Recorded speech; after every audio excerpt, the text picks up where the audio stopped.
दोस्तों, स्वागत है आपका अध्ययन विद विशाल यूट्यूब चैनल पर। अगर आप बीपीएससी, टीआरई, सीटेट, जेटेट या किसी भी टीचिंग एग्जाम की तैयारी कर रहे हैं तो आज का यह वीडियो आपके लिए बेहद महत्वपूर्ण है। आज हम आधुनिक भारत के इतिहास के इम्पोर्टेंट एमसीक्यू को एग्जाम पैटर्न और कॉन्सेप्ट के साथ आपके समक्ष रखेंगे। तो वीडियो को अंत तक जरूर देखिए क्योंकि कई सवाल सीधे परीक्षा में पूछे जा चुके हैं। तो आइए शुरू करते हैं। अंग्रेजों ने श्रीरंगपट्टनम की संधि किसके साथ की थी? ऑप्शन ए है हैदर अली, बी डुप्ले, सी टीपू सुल्तान, डी नंदराज। तो आपको जैसे कि जानकारी होगी कि तृतीय आंग्ल मैसूर युद्ध जो कि 1790 से 92 ईस्वी तक हुई थी, उसी के अवसान में श्रीरंगपट्टनम की संधि मार्च 1792 में हुआ था। इस संधि में अंग्रेजों की ओर से कार्नवालिस तथा मैसूर से टीपू सुल्तान शामिल हुए थे। तो इस प्रश्न का सही उत्तर जो है वो हो जाएगा टीपू सुल्तान। चलते हैं अगले प्रश्न की ओर। ठगों का उन्मूलन किसके नेतृत्व में हुआ था?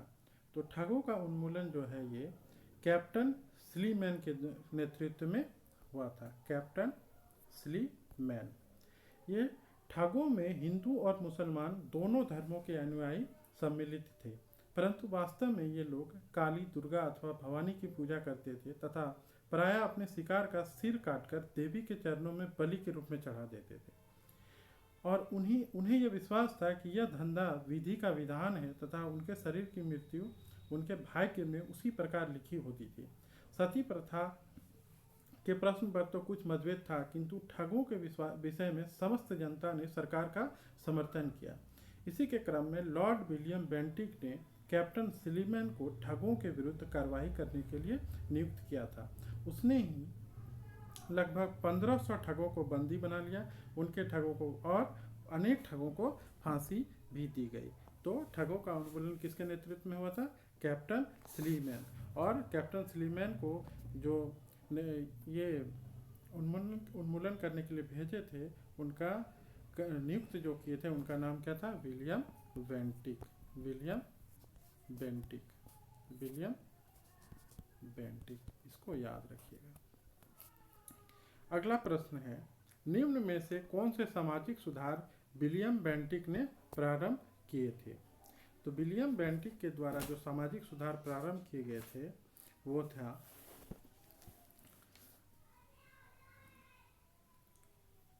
जैसा कि आपको पता होगा कि विलियम बेंटिक के काल में ही भारत सरकार अधिनियम 1833 पारित किया गया था। इसमें दास प्रथा के उन्मूलन का प्रावधान था और लॉर्ड विलियम बेंटिक को जो है 1828 ईस्वी में बंगाल प्रेसिडेंसी का गवर्नर जनरल बनाया गया था। कब?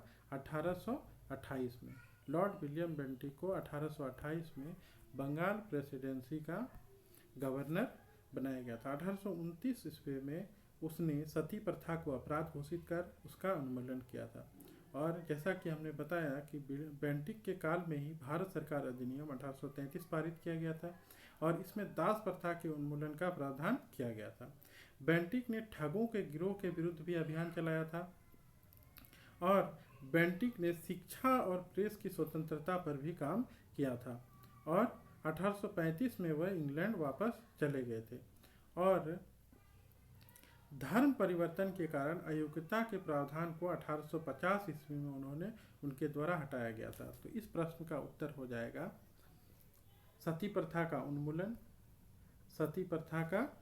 उन्मूलन, दास प्रथा का उन्मूलन और ठगों के संगठित गिरोह का दमन। तो उस प्रश्न का उत्तर क्या हो जाएगा? ऑप्शन 1, 2 और 4। 1, 2 और 4। चलिए चलते हैं अगले प्रश्न की ओर। किसने सिंध विजित कर उसका अधिग्रहण किया था?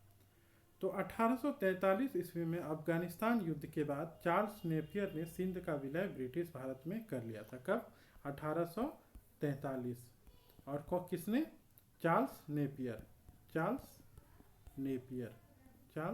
नेपियर जी ने अफगानिस्तान युद्ध के बाद सिंध का विलय ब्रिटिश भारत में कर लिया था। अगला प्रश्न है, अंग्रेजों ने भारत पर लंबे समय तक राज्य कैसे किया? तो अंग्रेजों द्वारा भारत पर लगभग 200 वर्षों से अधिक समय तक राज करने का प्रमुख कारण जो था वो था बांटो और राज करो की नीति। तो उनका प्रमुख कारण क्या था? बांटो और राज करो की नीति। इस प्रश्न का उत्तर क्या हो जाएगा? बांटो और राज करो की नीति के कारण। अगला प्रश्न है, बंगाल में द्विशासन प्रणाली किसके द्वारा लागू किया गया था? तो जैसा कि आपको पता होगा कि द्वैत शासन की शुरुआत बंगाल में क्लाइव के समय में 1765 ईस्वी में हुई थी और वारन हेस्टिंग्स के कार्यकाल में 1772 ईस्वी में कोर्ट ऑफ डायरेक्टर्स ने दोहरी शासन प्रणाली को समाप्त करने का निर्णय लिया था। तो इस प्रश्न का सही उत्तर क्या हो जाएगा? बंगाल में द्विशासन प्रणाली किसके द्वारा शुरू की गई थी? तो रॉबर्ट क्लाइव। चलते हैं अगले प्रश्न की ओर। द्वैत शासन का जनक किसे माना जाता है? तो द्वैत शासन का जनक जो है किसको? सर लियोनेल कार्टिस को द्वैत शासन का जनक माना जाता है। इन्होंने इसमें दीवानी और विजारत की जिम्मेदारी अलग कर दी गई थी। इस कानून के द्वारा दीवानी और विजरत का मतलब होता है कानून व्यवस्था। तो इस प्रश्न का उत्तर हो जाएगा द्वैत शासन का जनक किसे माना जाता है? तो सर लियोनेल कार्टिस। द्वैत शासन का जनक सर लियोनेल कार्टिस। अगला प्रश्न है, भारत में प्रथम रेलवे लाइन किस ब्रिटिश गवर्नर के समय बिछाई गई थी? तो भारत में रेल निर्माण की दिशा में प्रथम प्रयास ब्रिटिश गवर्नर लॉर्ड डलहौजी द्वारा किया गया था और प्रथम रेलवे लाइन 1853 में, कब?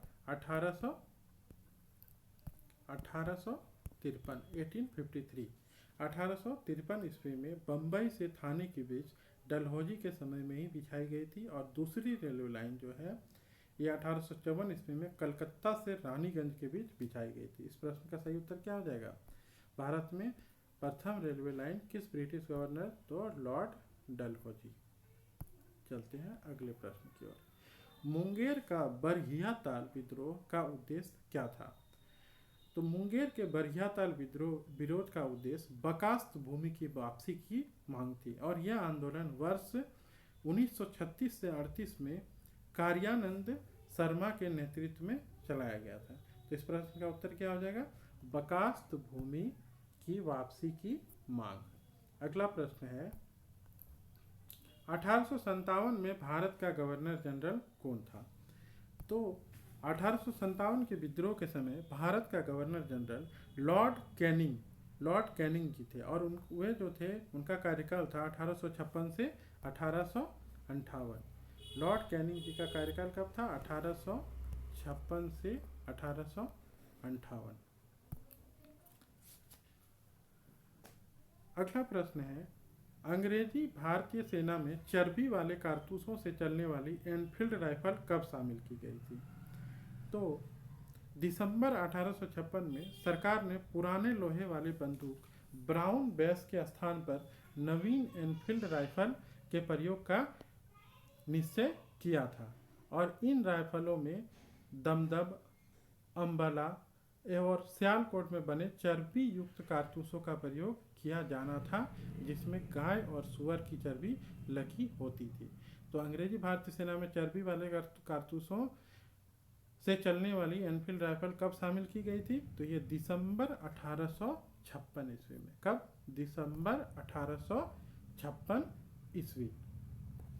अगला प्रश्न है, 1857 के विद्रोह का नेतृत्व बिहार में किसने किया था? तो 1857 में जगदीशपुर में विद्रोह की अगुवाई करने वाले कुंवर सिंह, जो कि बिहार के वर्तमान में जो जिला है वो है भोजपुर जिला, मुख्यालय इनका है आरा से संबंधित थे। तो बिहार में 1857 का विद्रोह का नेतृत्व करता जो थे वो थे कौन? कुंवर सिंह। कुंवर सिंह अंग्रेजों के खिलाफ 1857 के विद्रोह में किस जगह शामिल हुए थे? तो 13वां प्रश्न है, कुंवर सिंह अंग्रेजों के खिलाफ 1857 के विद्रोह में किस जगह शामिल हुए थे? तो कुंवर सिंह जो थे ये 1857 के विद्रोह में जो है वो शामिल हुए थे आरा में। कहाँ पर? आरा। कुंवर सिंह 25 जुलाई 1857 को दानापुर में सैनिकों के 3 रेजिमेंटों ने विद्रोह कर दिया था। कब? 25 जुलाई 1857 को। कहाँ पर? दानापुर में। तो 26 जुलाई को ये सैनिक आरा पहुंचे थे और यहाँ कुंवर सिंह ने इनका नेतृत्व स्वीकार कर लिया। तो इस प्रश्न का सही उत्तर क्या हो जाएगा? आरा। अगला प्रश्न है, इनमें से किसने 1857 के विद्रोह में सक्रिय रूप से भाग लिया था? तो ईस्ट इंडिया कंपनी के राजनीतिक, आर्थिक, सामाजिक तथा धार्मिक कारणों के फलस्वरूप क्या हुआ था कि 1857 का विद्रोह प्रारंभ हुआ था। और लखनऊ में इस विद्रोह का प्रारंभ मई 1857 में हुआ था और यहाँ पर इस विद्रोह का नेतृत्व कौन कर रही थी? बेगम हजरत महल। तो लखनऊ में कौन? बेगम हजरत महल। कानपुर में इस विद्रोह का नेतृत्व नाना साहब के द्वारा किया गया था। कानपुर में किसके द्वारा किया गया था? नाना साहब के द्वारा किया गया था। तथा फैजाबाद में इस विद्रोह का नेतृत्व मौलवी अहमदुल्ला के द्वारा किया गया था। जबकि बहादुर शाह जफर, जो कि अंतिम मुगल बादशाह थे, उन्हीं की पत्नी का नाम है क्या? बेगम जीनत महल। तो बेगम जीनत महल ने अप्रत्यक्ष रूप से इस विद्रोह में भाग लिया था। तो इस प्रकार दिए गए प्रश्न के सभी विकल्पों में से सबसे उचित विकल्प जो है वो क्या हो जाएगा? ऑप्शन ई, उपयुक्त में से एक से अधिक। चलते हैं अगले प्रश्न की ओर। 1857 के विद्रोह का बिहार में 15 जुलाई 1857 से 20 जनवरी 1858 तक केंद्र था। तो वो कहाँ पर केंद्र था? 1857 के विद्रोह का बिहार में 15 जुलाई 1857 से 20 जनवरी 1858 तक केंद्र था। ऑप्शन है रामपुर, हमीरपुर, धीरपुर या फिर जगदीशपुर। तो ये 1857 की क्रांति का बिहार में जो केंद्र था वो कहाँ था? जगदीशपुर। अगला प्रश्न है, निम्नलिखित में से कौन 1857 के विद्रोह में अंग्रेजों का सबसे कट्टर दुश्मन था? तो 1857 की क्रांति में कौन अंग्रेजों का सबसे कट्टर दुश्मन था? ऑप्शन ए है मौलवी अहमदुल्ला शाह, मौलवी इदादुल्ला शाह, मौलाना फजलक खैराबादी, नवाब लियाकत अली। तो इस प्रश्न का सही उत्तर हो जाएगा क्या? मौलवी अहमदुल्ला शाह। मौलवी अहमदुल्ला शाह। मौलवी अहमदुल्ला शाह ने फैजाबाद में विद्रोह को अपना नेतृत्व प्रदान किया था और ये अंग्रेजों के क्या थे? सबसे कट्टर दुश्मन थे। अगला प्रश्न है, 1857 के विद्रोह को किस उर्दू कवि ने देखा था? तो 1857 के विद्रोह को मिर्जा गालिब ने स्वयं अपनी आंखों से देखा था। किसने? मिर्जा गालिब। अगला प्रश्न है, निम्नलिखित में से कौन सा ईस्ट इंडिया कंपनी के सिपाहियों को विद्रोही बनाने का कारण नहीं था? तो पहला ऑप्शन है ईसाई धर्म फैलाने के लिए कंपनी के अधिकारियों के प्रयास। दूसरा ऑप्शन है जहाज पर यात्रा करने के लिए सिपाहियों को आदेश। थर्ड, भत्ते की रोकथाम। चौथा, अधिकारियों की अक्षमता। तो अंग्रेज अधिकारियों की अक्षमता ईस्ट इंडिया कंपनी के सिपाहियों को विद्रोही बनाने का कारण नहीं था और क्योंकि इन्हीं अधिकारियों की योग्यता के बल पर अंग्रेजी हुकूमत ने लगभग 90 वर्षों में पूरे भारत पर कब्जा कर लिया था। इसके अतिरिक्त अन्य सभी कारण जो है सिपाही विद्रोह को विद्रोही बनाने में सहायक थे। तो इस प्रश्न का सही उत्तर क्या हो जाएगा? अधिकारियों की अक्षमता, ये कारण नहीं था। ठीक है। निम्नलिखित में से किसका नाम 1857 ईस्वी के आंदोलन से जुड़ा है? तो जैसा कि आप लोगों ने अभी पढ़ा कि तात्या टोपे जी जो थे को महात्मा पांडुरंग के नाम से भी जाना जाता है। वे 1857 ईस्वी के भारतीय विद्रोह के प्रमुख नेता थे। तो इस प्रश्न का उत्तर क्या हो जाएगा? तात्या टोपे। अगला और अंतिम प्रश्न है, झांसी की रानी लक्ष्मीबाई की मृत्यु कहाँ पर हुई थी? तो झांसी की रानी लक्ष्मीबाई की मृत्यु ग्वालियर में हुई थी और ग्वालियर में ही महारानी लक्ष्मीबाई का समाधि स्थित है। तो इस प्रश्न का उत्तर क्या हो जाएगा? ग्वालियर। तो आज हमारा ये 20 प्रश्नों की श्रृंखला का यहीं पर समापन होता है। वीडियो के अंत तक बने रहने के लिए सभी को बहुत बहुत धन्यवाद। अगर आपको यह वीडियो अच्छी लगी हो तो इस चैनल को लाइक करें, शेयर करें और सब्सक्राइब करें। मिलते हैं अगले वीडियो में।